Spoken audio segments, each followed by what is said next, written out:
गर्मी जोरों पर थी। गुप्ता जी का बेटा आरव पसीने से तर रूम में आया। आरव जैसे ही पंखे की स्विच ऑन करने गया, तभी अचानक एक झटका और आरव के चिल्लाने की आवाज आई।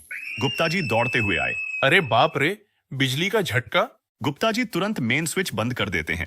इतने में पड़ोसी शर्मा जी भी आवाज सुनकर दौड़ते हुए आए। सौभाग्य से आरव सकुशल था। अब गुप्ता जी झुंझलाकर बोले, अरे शर्मा जी, घर में 10 एम्पियर की एमसीबी लगी है, फिर भी झटका लग गया। गुप्ता जी, एमसीबी ओवरलोड और शॉर्ट सर्किट के लिए होता है। ये अर्थ लीकेज वाले खतरे से नहीं बचाती। क्या मतलब? देखिए, आपके घर में 230 वोल्ट सप्लाई आती है। अब अगर किसी इंसान का शरीर करंट को पास कर रहा हो तो उसका बॉडी रेजिस्टेंस लगभग 1000 ओम हो सकता है, और गीले हाथों से तो और भी कम। ऐसे में अगर हम ओम्स लॉ अप्लाई करें तो लगभग 230 मिली एम्पियर करंट शरीर से गुजरता है, जो जानलेवा भी हो सकता है। लेकिन फिर एमसीबी ट्रिप क्यों नहीं हुई?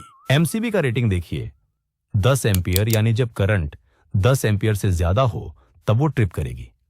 अब अगर आपके घर में पंखा, लाइट सब मिलाकर 4 से 5 एम्पियर चल रहे हैं और इंसान के शरीर से होकर 230 मिली एम्पियर और जुड़ गया तो टोटल हुआ 5.23 एम्पियर। 10 एम्पियर वाली एमसीबी तो बोलेगी सब ठीक है जी, मैं ट्रिप क्यों करूं।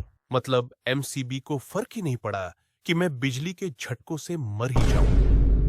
अरे एमसीबी मशीनों की चिंता करता है, इंसानों की चिंता आरसीसीबी करता है। वो इनकमिंग फेज करंट और आउटगोइंग न्यूट्रल करंट को कंपेयर करता है।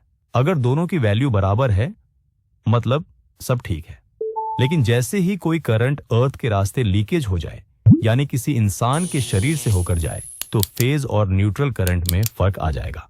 जैसे ही ये फर्क सेट वैल्यू 30 मिली एम्पियर से ज्यादा हुआ, आरसीसीबी बोलेगा कुछ गड़बड़ है और तुरंत पावर काट देगा।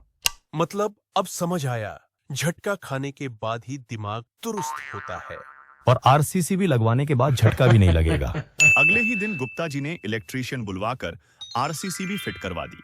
याद रखिएगा दोस्तों, एमसीबी मशीनों की ओवरलोड या शॉर्ट सर्किट पर ट्रिप होता है, जबकि ईएलसीबी या आरसीसीबी अर्थ लीकेज पर ट्रिप होता है।